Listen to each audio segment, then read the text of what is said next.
kami. Ang pinatulong kay Sergeant Morales.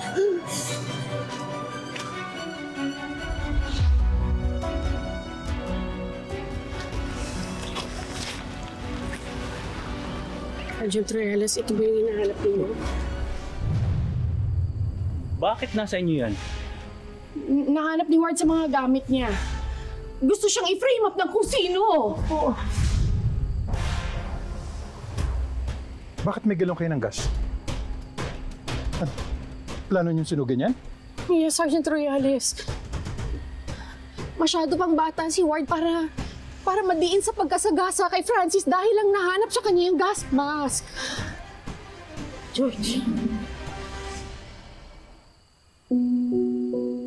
Totoo ba?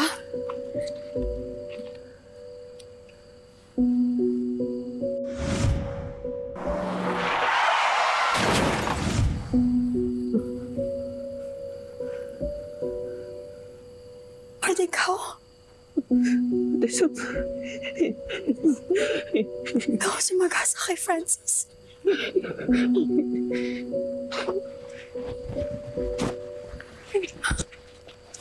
Kaya pala nag-aalala si Francis. Totoo palang matindi yung galit mo sa kanya.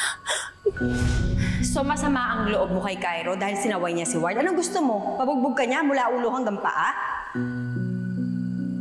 Na-realize ko lang, ate. Ang laki pala ng kasalanan ko sa kanya. Aga siyang nawalan ng tatay dahil sa akin. Kaya hindi ko siya masisisi kung gano'n na lang yung galit niya sa akin. Francis,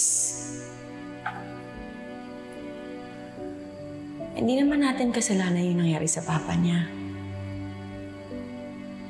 Isang araw mauunawaan din nila yun. Sana nga, ate. Sana mapatawad din ako ni Ward. Kasi sa sobrang galit niya, pinagbantaan niya pa ako kanina na gagantihan niya raw ako tsaka papatayin niya ako. Hanggang sa dulo gusto niya mapatawad mo siya. Ward, ganun ba talaga katinding galit mo sa kanya? Para buhay yung kapalit niya. Bakit, Ward? Bakit mo sinigasahan si Francis? Sam, hindi. Hindi. Hindi ikaw yung kinakausap ko, George, si Ward. Ward, sabihin mo sa akin ang totoo.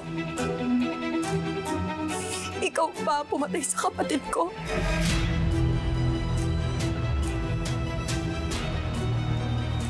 Don't you agree with my choice, Kuya Galvan? I mean, masosolve na ang problema natin about the Palacios murders. Tapos, mawawala na din bigla ang napakalaking liability sa buhay mo. I guess you're right. Vivian is our best escape from this mess. Good. Let me make some calls so we can make all our worries go away like magic. Unbelievable! Napakawalang hiya niyo talagang magkapatid, ano? At ngayon, ako naman ang gusto niyong ilaglag. Well, I'm sorry, Aurora. Wala kang tatawagang kahit sino para i-set up ako. Sagot ka, ha? Hindi ko siya. Sabihin mo sa akin. Ikaw ba? Nakikiusap ko. Sabihin mo sa akin. Sam! Sabihin mo sa akin yung totoo. Sam, please, nasasaktan si Ward! Sam! Sa akin! Nakikiusap ako sa'yo. Sabihin mo sa akin yung totoo. Sam, please! Vivian, are you spying on us? Oh, yes, Galvan. I am. And just like, what's that word you used? Magic?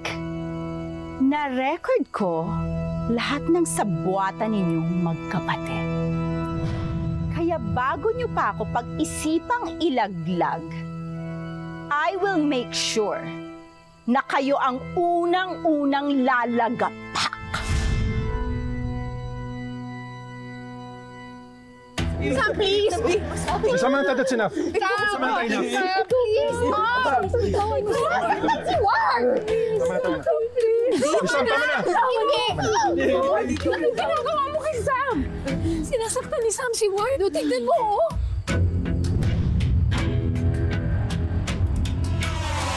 Ang sama nyo talagang magkapatid. Mga walang hiya kayo. Mga demonyo kayo. Pinsan kayo ni Satanas. No wonder, iniisa-isa kayong patayin ng Palacios Killer. Iniubos ang angkan ninyo. At ikaw, Galvan, alam ko, iritado ka sa akin. Dahil sabi mo nga, di ba?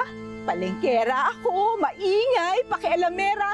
Lahat ng anong masasakit na salita galing sa'yo, natanggap ko na eh. Pero yung i-set up niyo ako, gawin mo akong killer? At the most, ako pa yung mastermind. Galvan, baka nakakalimutan mo. Nanay pa rin ako ng anak mo! My God! Vivian, spare us your theatrics. Hindi bagay sa'yo ang magdrama. And please, next time you try to cry, practice with real tears para naman maging convincing ka at makatotohanan. Ikaw, babae! Ikaw, wag mo akong buburautin! Bakit ko sinasaktan si Ward? Gusto ko lang malaman ng totoo, Nay. Kung siya talaga yung sumagasa kay Francis, nakita sa kanya yung mask nung sumagasa kay Francis. Ano?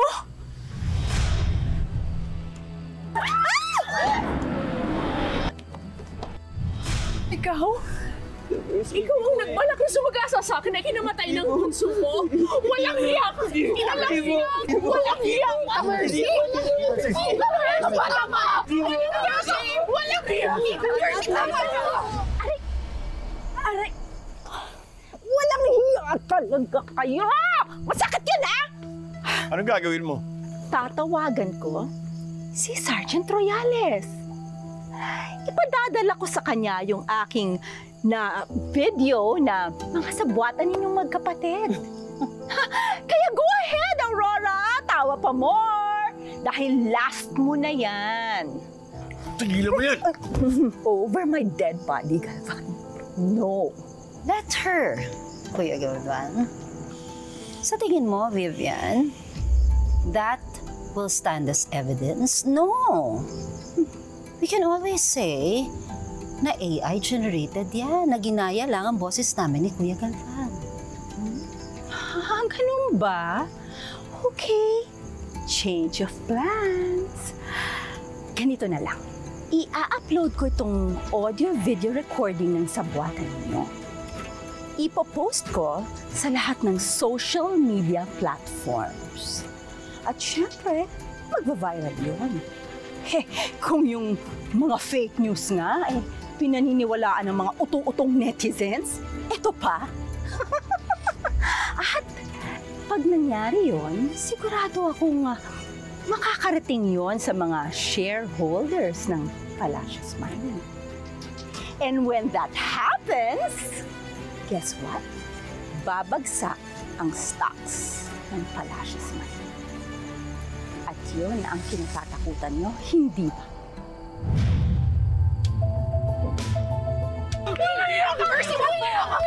Ward, sabihin mo sa akin yung totoo. Ikaw ba pumatay sa kapatid ko? Sabihin mo lang! Sam! Tita Mercy, please, tama na! Please, maawa kayo kay Ward. Wala siyang kasalanan, hindi siya ang sumagasa kay Francis. Makinig naman kayo sa akin, Sam. Tita Mercy, please. Hindi si Ward ang pumatay kay Francis. Hindi siya ang sumagasa. God! He's innocent! Stop speaking for your brother. Si Ward ang kinakausap ko. Ward, ikaw ang paliwanag sa akin. Bakit meron ka ng mask na yun? Because someone framed him up, Sam. How could you even think magagawa yan ng kapatid ko? At isa pa, paano niya magagawang sumagasa ng tao ni hindi siya marunong mag-drive?